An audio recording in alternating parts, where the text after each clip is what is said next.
3-year-old Alex Connerty is 1 in 3 million, as he is a primordial dwarf. We're talking about children who are going to be very small, much smaller than the dwarfism that people might think of. Unlike other forms of dwarfism, Alex's body will stay in proportion. He will always be a unique little man, never growing past 3 foot tall. But with this rare form of restricted growth comes restricted life expectancy. There's a risk of death of him suffering an aneurysm. I wouldn't like to wake up one day and find that there was nothing there. And that suddenly he'd gone during the night because an aneurysm had got him. Leave it on the hangers if you want, Jess. In a race against time, to find out if their son has a potentially fatal brain aneurysm, the Connerty family embarks on an extraordinary journey to America. Here, Alex's parents will have to risk his life in a bid to save his life. Come on, you're not quick enough. What will the future hold for the tiniest boy in Britain?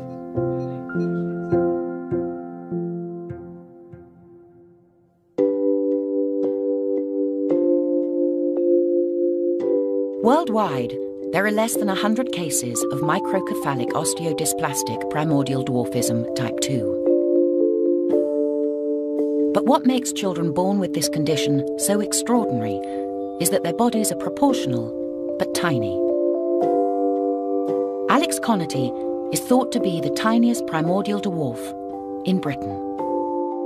My son doesn't believe in doing things in halves. No, he's only decided that he wanted the rarest form of dwarfism. It's not normal dwarfism. It's very, very small dwarfism. Alex is less than 30 inches tall and weighs the equivalent of 6 bags of sugar. His friend Patrick is also 2. But unlike Patrick, Alex wears clothes made for a 6-month-old baby. This cap is for a 9-month-old. Alex lives in Liverpool with Dad John, Mum Sue, and her 2 children from a previous marriage. Mike is 12 and Jess is 9, and they were both of normal birth weight. But when Sue was pregnant with Alex, routine scans uncovered that he was much smaller than a normal baby. It was alive. It didn't matter if it was small at that time. I was only small. Didn't think nothing of it, really, did we? Didn't. At 32 weeks, Alex was delivered by emergency caesarean, as doctors were worried he would not survive in the womb. The doctor who delivered him said, "Wow, he's small." And I still didn't think of anything, to be honest, at the time. Alex was rushed to the neonatal special care unit. When Sue and John saw him in his incubator, they were shocked. He weren't big. He weren't normal size. He was small. Damn, he was small. His entire hand was smaller than my thumbnail. It scared me, to be honest, when I seen him the first time. I looked at him, and with having 2 other children, I knew he looked different. Just thought, well, maybe it's because he's premature. But again, when you look around at the children that's in the neonatal, you think he's not got the same features as them. He looks really different. After 6 months of genetic tests, the Connertys were told what was wrong with Alex. She said, "Oh, your son's got microcephalic osteodysplastic primordial dwarfism." There you go, sweetie. The primordial part of the title means that Alex has been small from the moment he was conceived. And that is in contradiction to other forms of dwarfism, where the baby might be a normal size up until later on in the pregnancy, and then the growth of the limbs slows down. So Alex was small right from the word go. The microcephalic bit of the MOPD is a small head. So although Alex is small, his head is much smaller than you would expect for the size that he is. And the fact that people think that his eyes may look big is actually because his head is small, and the dwarfism bit is just the small stature that he's got. Although they had a diagnosis, Alex's doctors had never encountered a child like him before. We go to our own doctors, consultant, and these people are the best. They've looked after not just Alex, ourselves. They've given us good treatment. But when we've been trying to ask them for advice, most of them said, well, we can't answer. There's nothing we can give you. And even his main paediatrician consultant said, you're just as expert as us. You're the people who know more about it. You're living with him. But whilst researching Alex's condition on the internet, the Connertys were alarmed to discover that primordial dwarfs with MOPD type 2 rarely make it to 30, because it can come with a potentially fatal condition. We know that some individuals who have MOPD type 2 will have an aneurysm of one of the arteries or veins in their head. And the problem is that it could rupture and you could have a bleed inside the brain. In order to detect if Alex has brain aneurysms, he would need to undergo a series of brain scans. The whole point of doing the scan is that these aneurysms can be treated.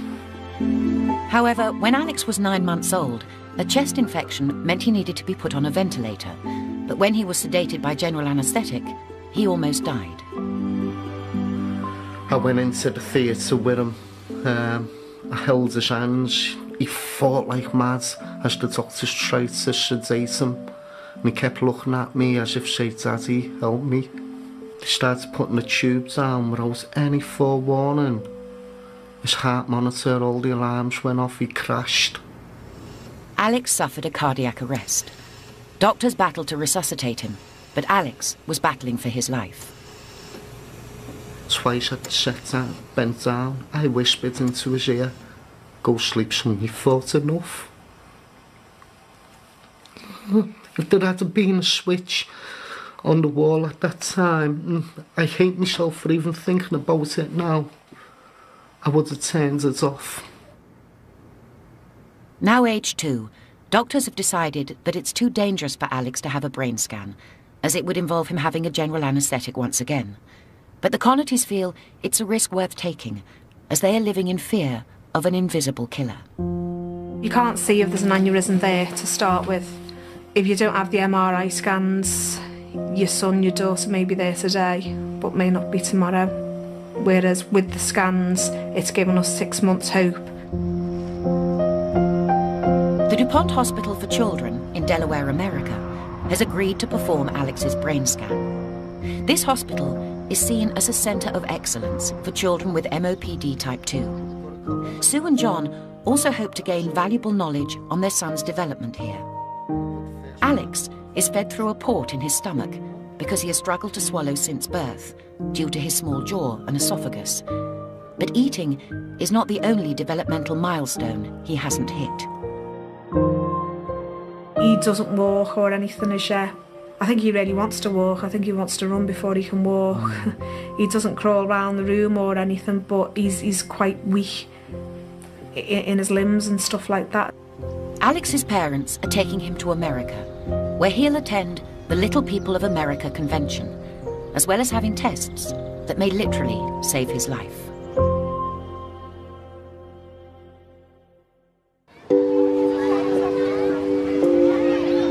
Alex Connerty is 2 years old and destined to be the tiniest boy in Britain. Born with the rarest form of dwarfism, MOPD type 2, his whole family are travelling to America to meet other people with the same syndrome. But this is no holiday, as Alex is also having tests to see if he has a potentially fatal brain aneurysm.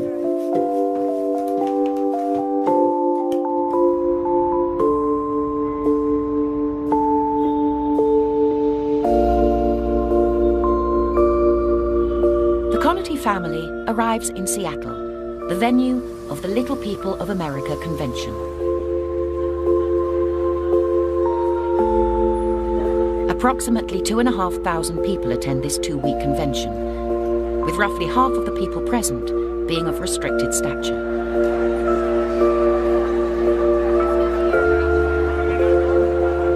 However, Alex is one of only 20 primordial dwarves at the convention. And for Dad John, it's a learning curve to meet other children and their parents with the same condition as his son. He's so cute! How old is Alex? He's 2. He's 2? Yeah. She's 6. Hello, beautiful. How is she health-wise? She's doing really good. She eats well. she hasn't gotten sick within about 9 months. It's good. Really When we go to Delaware, Alex is going to have the MRA to see if there's anything there, and we're just fingers crossed. She had a MRI and MRI to check for aneurysm. Everything okay? Everything went well. It's just a sinus infection. And as they have the rarest form of dwarfism, they attract a lot of attention from the other little people. Primordial dwarfs are little people. Even the achondroplasia dwarfs who come up to us, they explain, oh, Alex is a little person. It brings it home to you. That's not Alex. That's Alex? Hi, Alex. Say, hello, Michelle. Huh? Hi, Alex. Say hi, yeah. You are just absolutely a doll. I was just so interested in whether they're walking, whether they're talking, and them themselves have got a form of dwarfism. Hi. Can he walk? He can't. Alex is 2, Trinity 6. How old are you, George? I'm 13. 13. And you're 13? Yeah. Wow. Where are you from? What part of the California. Oh, the best part of the USA. Where are you from? We're from England, a place called Liverpool.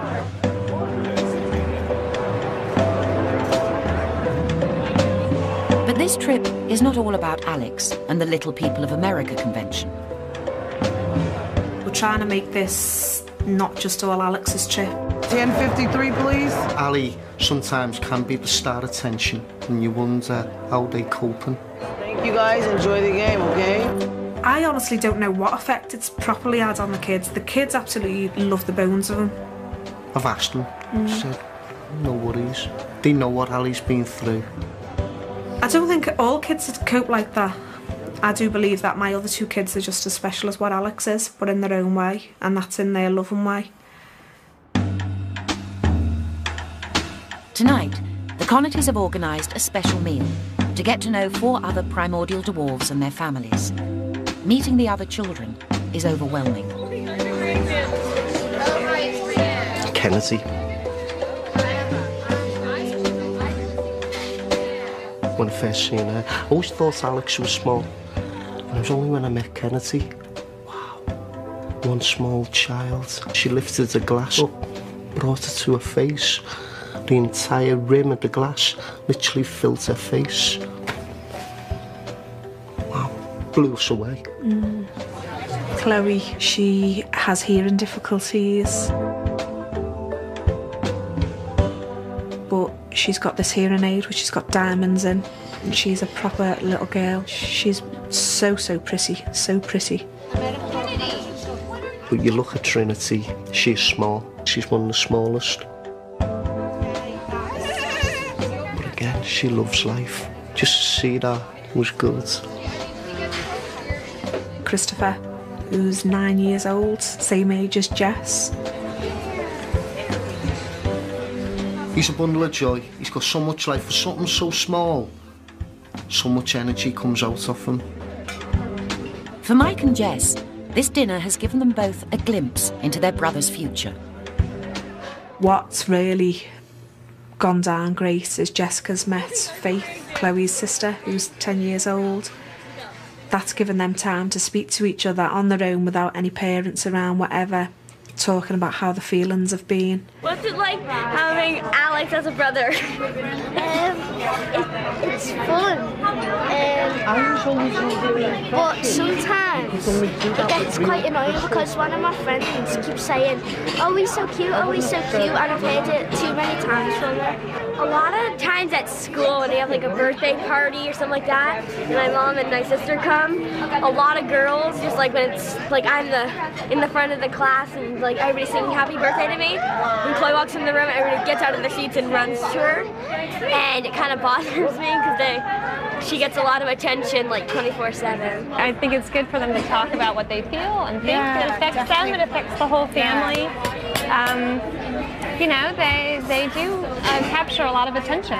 Very much. And for them to be able to share that with somebody that understands what they're feeling and thinking, I think is wonderful. You know, sometimes to help her feel special, maybe we'll have to have Chloe watched by a family member or friend and allow me to just go and do something with Faith. Whilst all the children seem to be living a normal life, the threat of a fatal aneurysm looms over them. And for one child, Christopher, a scan, like the one Alex will have in a matter of days, has revealed abnormalities which may be an aneurysm. While meeting with some of the children, Michael met up with Christopher. They'd gone on like a house on fire. I said, "Do you know Chris has got a suspected aneurysm?" And Michael was like, "No." And it really worried him because he's playing, he's doing normal things like normal kids do. He said he could have just dropped down dead in front of me, Mum.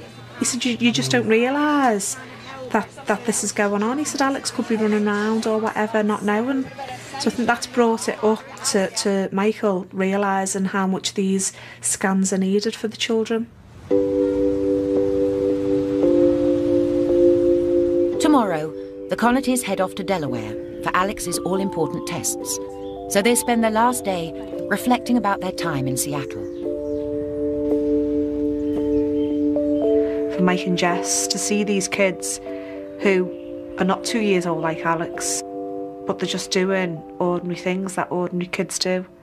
I think it's just been absolutely fantastic. When we saw Chloe, it was dead funny because she just ran around everywhere and she could talk.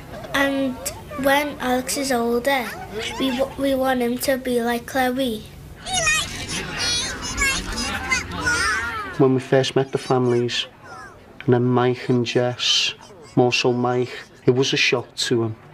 It took his breath away. He looked flabbergasted, didn't he? Mm. When you look at Ali, it doesn't seem like he's going to grow up to be that small, because you only see him as a 2-year-old kid. But then you see all the other dwarfs, and they're only about the size of my knee. And just came as a big shock to me.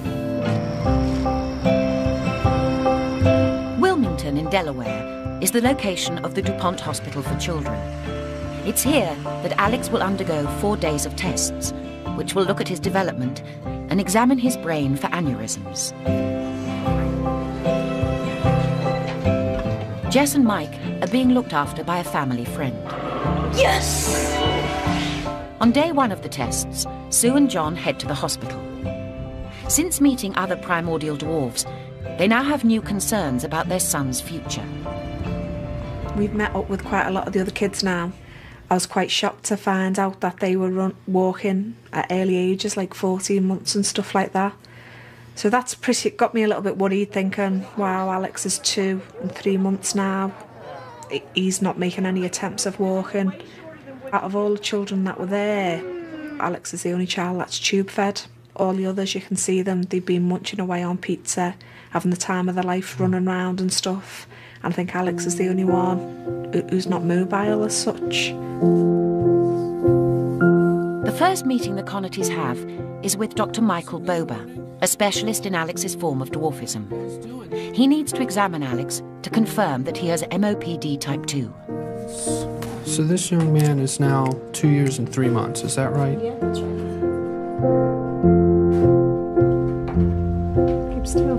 Well, I think after seeing him and reviewing the records that we've seen, there's no doubt that he has a form of primordial dwarfism. And without seeing the x-rays, I think it's almost certainly MOPD2. For Alex individually, it appears that aside from his size, the biggest difference between him and other children that are his age is really his developmental level. I really am a strong personal believer in there's no such thing as too much therapy. And as long as the child is not getting frustrated or physically worn out from it, then those things should be done. With the examination over, Dr. Bober sees no physical reason why Alex is behind developmentally. There's no reason to believe that he is not going to be able to eat by mouth and to feed himself. So those things need to get started yesterday. He's going to have to learn how to deal with textures and learn how to deal with liquids, and the only way to do that is really with practice. It was nice to meet you. Thank you so much for seeing us. You're welcome. I honestly can't believe we've got here. We thought it'd take years and years and years, to be honest. Next, the anaesthesiology team will assess whether Alex will need to be put under general anaesthetic to have his brain scanned.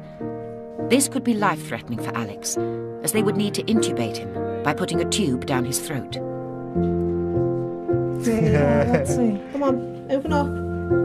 But his airway is so tiny that in the past he has suffered cardiac arrest from this process. So everyone is hoping that on the day, general anaesthetic will not be necessary. Are you hoping to do the actual thing just through sedation, or do you think you're going to go for the full? I would like to do minimum possible and get the procedure done. Yeah. If we can get it done through sedation, that'll be great. So we'll keep our fingers crossed. Hopefully everything is okay. It's the end of the first grueling day, and for Sue and John, the fear of what the brain scan may find has been replaced by the fear of whether Alex will survive going under general anaesthetic. I've been worrying about him just going under sedation. Not what he's been like in the past. He had the cardiac arrest. That's a big one for me. Then the aneurysms. It's something that's been in the back of our minds, but we've never thought what happens if it does come back, that there is something there. It's just a case of just hoping there's not, but if there is, it's just something we're going to have to deal with. Yeah.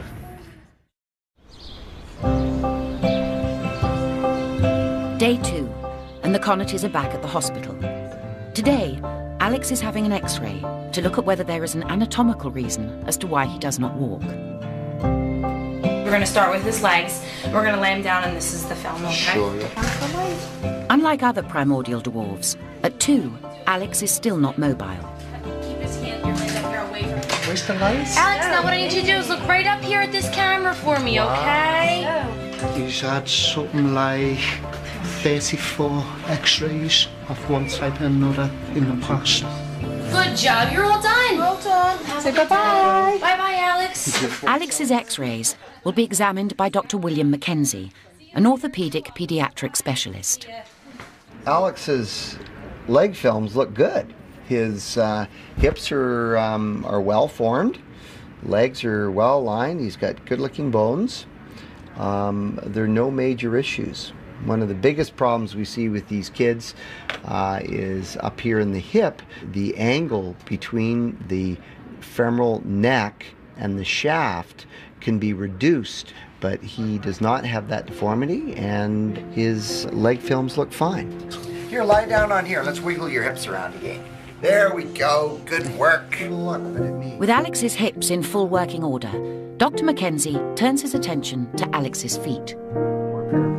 When we see kids with these deformities, that is obviously not the way the foot was designed to be stood on. Yeah. And so when you bring the foot over to a better position, it gives them a much more stable base and better feedback, and it's easier walking. Right, yeah. In the UK, Alex had splints specially made for him. You know, the problem with the big splints you have, they do a great job of controlling the deformity, but they're big lumpy things with big pair of shoes on that is 2 or 3 sizes bigger, and so we'll try and get something a little more streamlined and a little lower cut. The idea is that the splints will hold the foot in a corrected position, and so hopefully he'll walk. Before they came to America, Sue and John thought that Alex couldn't walk because he was a primordial dwarf. The splints he had on, we just thought they were fine, but for him to actually pinpoint that they're no good for him, I'm really excited for getting these new ones on and hopefully getting him standing more and eventually walking a lot sooner. Robert Lewis specialises in making orthopaedic splints. He needs to take a cast of Alex's feet, which involves holding the foot in the correct alignment. But Alex isn't used to having his foot in this position, so it's very painful. He's a good boy. We know. All right, Come and give Daddy a love. Daddy cuddle. It's horrible seeing your child cry, whether it's in discomfort or whatever, when you know there's nothing you can do to help. But at the end of the day, it's going to benefit him. It's going to help him walk.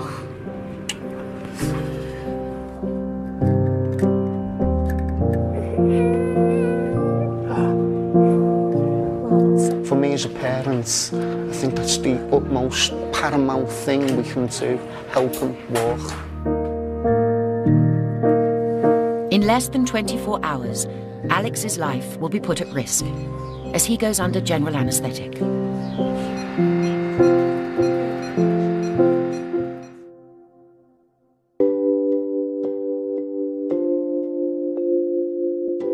Alex Connerty has the rarest form of dwarfism, MOPD type 2. His family have travelled to America to seek specialist advice as to why, unlike other primordial dwarves, he's not walking. Alex will also undergo a scan to see if he has a brain aneurysm, which could kill him. Because of the risk of general anaesthetic, doctors in the UK won't perform the scan, but Dr. Boba has weighed up the pros and cons.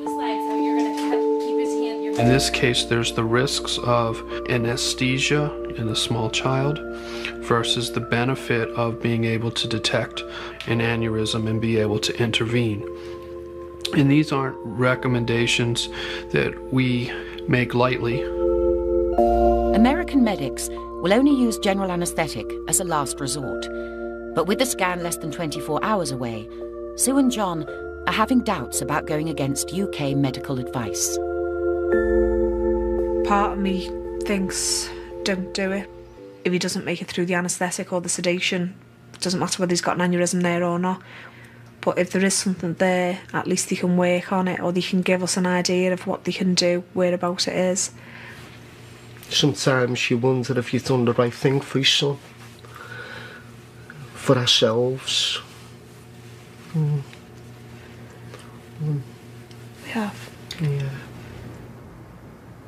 For Sue and John, they have to face the reality that Alex's life may be cut short.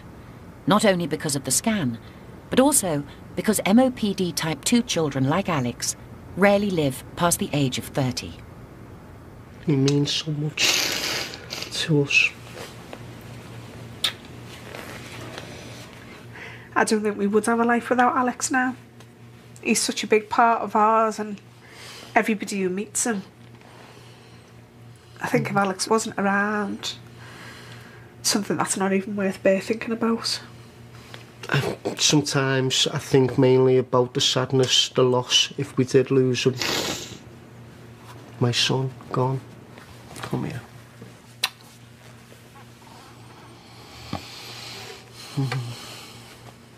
Give Mum a big hug. Give Mum a big love.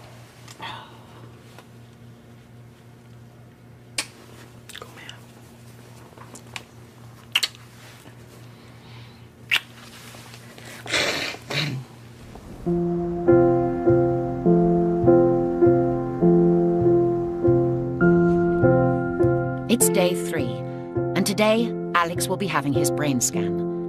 Mike and Jess are being looked after by a family friend because Sue and John don't know if Alex will survive if he has to have a general anaesthetic. I think he's going to do okay. Going through the procedure anyway, and then we'll sit back and wait to find out what the proper news is. See what's going on inside there? Thank you. As much as John's being all confident and stuff, I just can't feel like that at the moment. Just worried. Just want it all over and done with. Give Mummy a big love and say, cheer up, Mum. Say, I may be small, but I'm strong. I know he's a fighter. Strong as an ox. Go on, come here. I'm okay.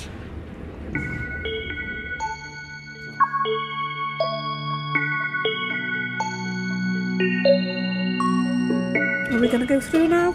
Take you through? Aye. It's the point of no return, and the moment the Connertys have been dreading, as they're called through to the anaesthetic room. I know. The Connertys have been given some devastating news. Alex will need to be put under general anaesthetic, and for Sue, it's something she can't bear to watch. As much as I don't want to be there with him. You just feel as if it's out of our hands now. So when he's with us, you know, you can protect him. When he's not with you, you can't protect him as such. But he'll be fine.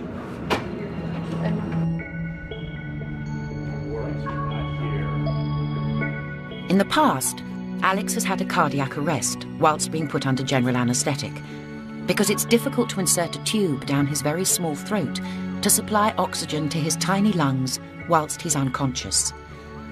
Today, however, the anaesthetic team are able to put Alex under without any complications.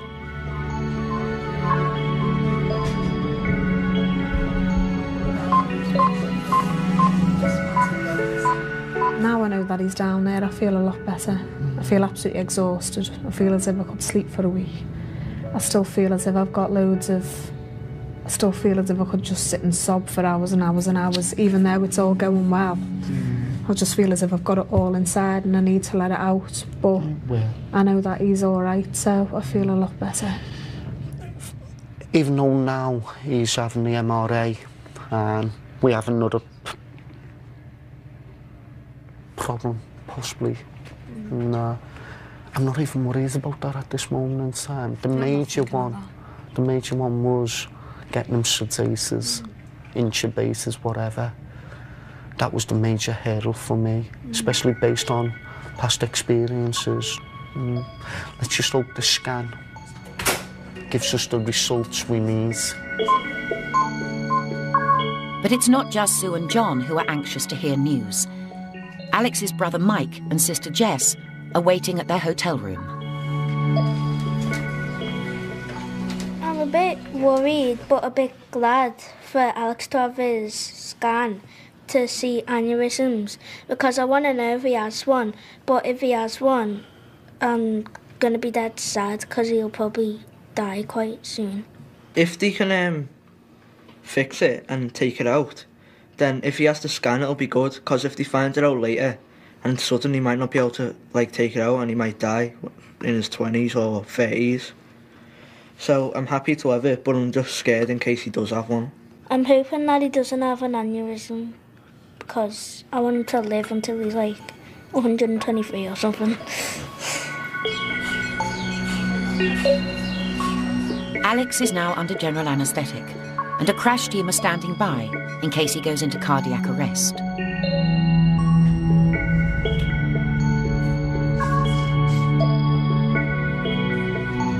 Come on, you're not quick enough. He'll be okay. I know he is. I just want to see him.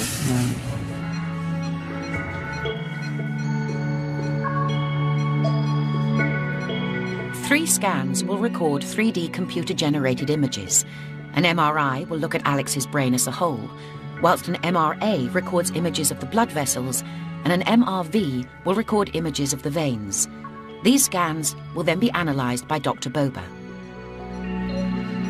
The general feeling is that aneurysms are weakening in the arterial walls, and ultimately, given enough time, that wall will fail.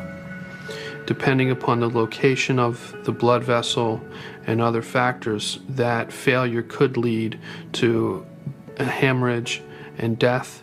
It may lead to just a small stroke and permanent or temporary disability. Alex is already beginning to wake up, but the anaesthetics team are anxious to get him into the recovery room as soon as possible.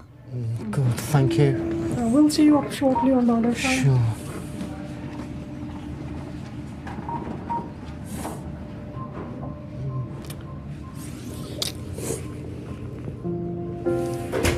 He's okay.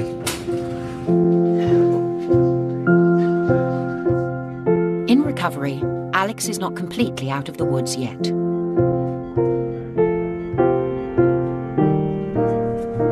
He's still sedated from the anesthesia and it's not worn off completely.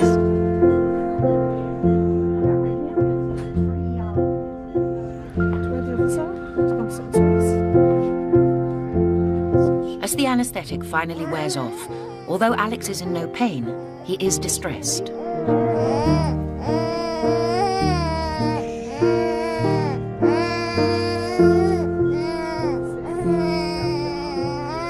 Well, at least that's all over and done with. The anaesthetic, the sedation. I can handle him being cranky like this, just knowing it's all over and done with. With the fear of the anaesthetic behind them, the Connertys are glad to be leaving the hospital. But it could be a week before they get the results of the scans and discover if Alex's life is in danger.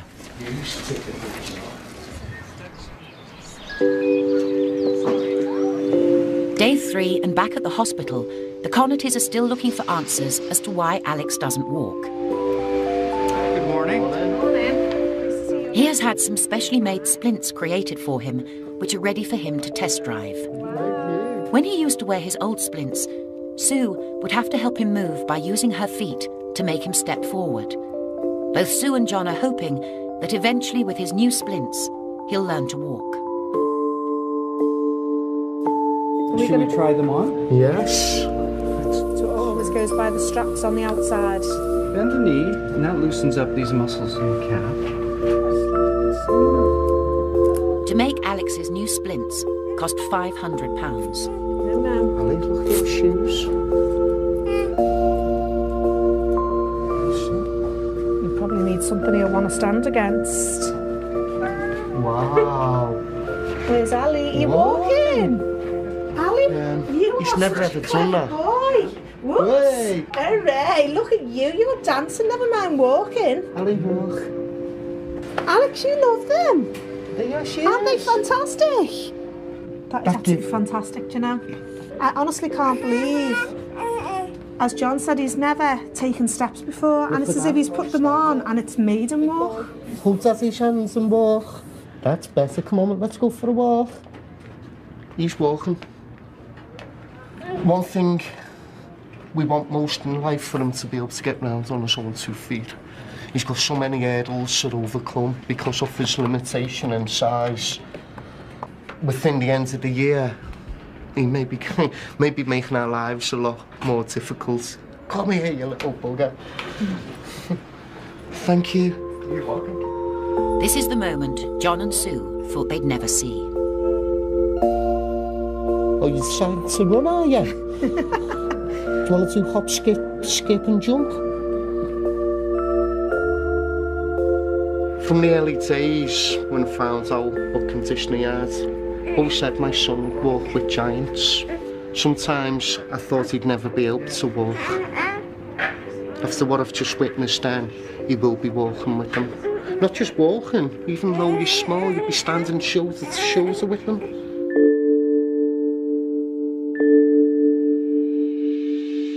Something so small, such a small thing put on someone's foot, you wouldn't think it'd enable them to walk.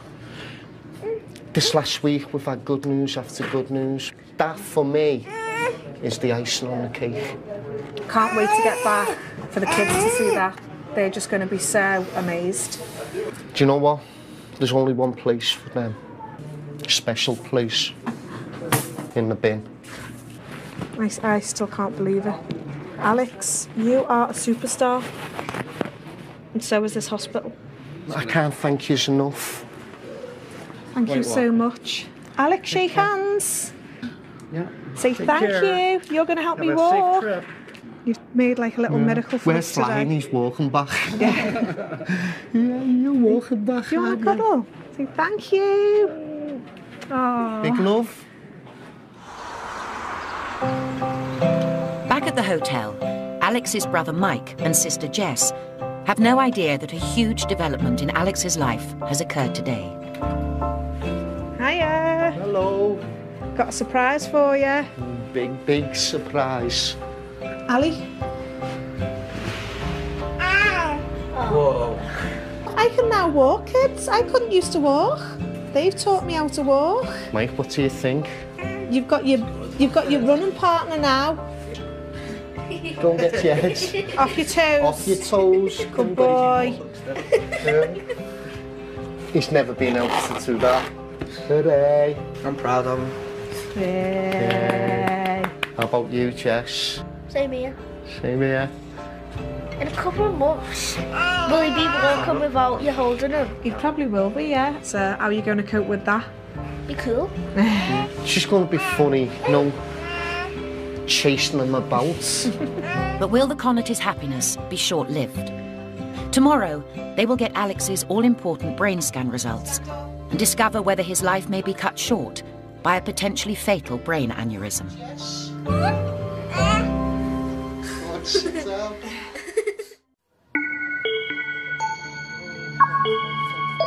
Parents Sue and John Connerty have brought their 2-year-old son Alex to the DuPont Children's Hospital in America. Less than 24 hours ago, Alex underwent a brain scan to see if he has an aneurysm, a condition associated with his form of primordial dwarfism. Once we left the hospital yesterday, it was like another brick wall in front of us now. We've just got to wait till we get our results. Fingers crossed everything's gone good for us. I'm worried of going in. Are you? I'm not saying that I think there's anything there, but I'm just worried just because you don't know what's there, you wouldn't know what's there. Just when he was in there yesterday in that machine, I was thinking, God, they can see things, what's going on, and we can't. But we're going to find out now. Little voice in my head says it's going to be okay, but just don't know. Not a bloody sleepless night. Dr. Boba is a leading expert in MOPD type 2, Alex's form of primordial dwarfism.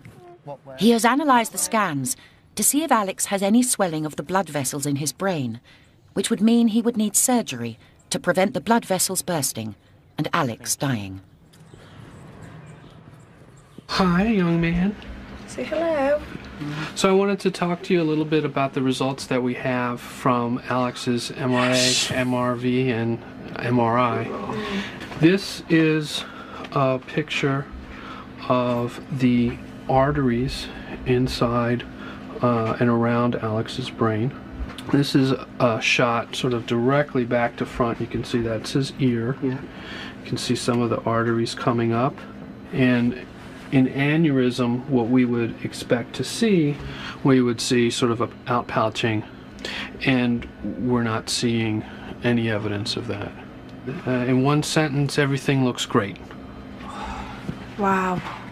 There is no evidence on the MRA of any type of aneurysm, so fantastic. Really good news. Thank you so much. Believe me. But for us as parents, we can go home tonight and sleep and not worry about it. Well, I think it's very safe to put it out of your minds for a while. Yeah. I want to give you a hug. Thank you so much. You're welcome.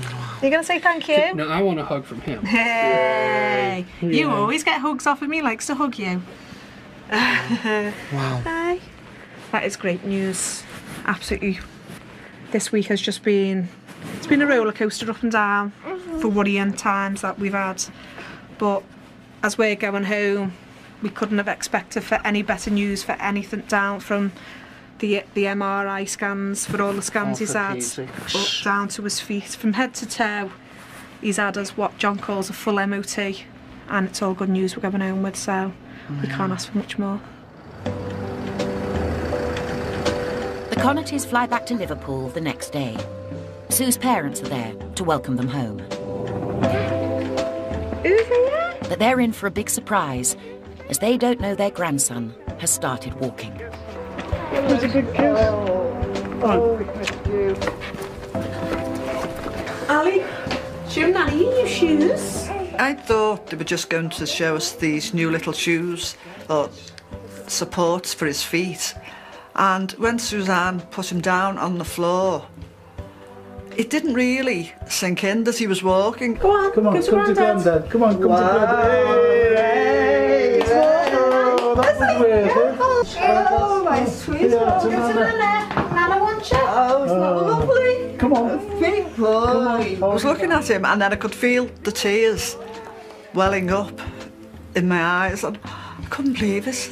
to actually see him put one foot in front of another, because he'd never ever done that before. Hey, good boy. Aren't you a big boy? Oh, you're a different boy, aren't you? You've done a lot while you've been away, haven't you? Trip was just fabulous. Everything just went completely, I'd say, better than to plan. Just everything went perfect. Every step that we'd done, Seattle, Delaware, it's just all been absolutely perfect. Alex is different in every way. The experience he's had in America has done him the world of good. If he carries on the way he is now, the world's his oyster, I feel. He's always going to be very small, but it's insignificant now to what he has been through. He's fought from day one, so I'm sure he's going to carry on. Apart from his own inner feelings, whether he goes fed up being small sometime in the future, I think at the majority of the time he's going to enjoy life. Every day is going to be like a big, big adventure for him. If it's down to us, he's going to walk, he's going to talk, he's going to go to school, he's going to grow older, he's going to have lots of friends. In our eyes, he's going to do whatever any other child does.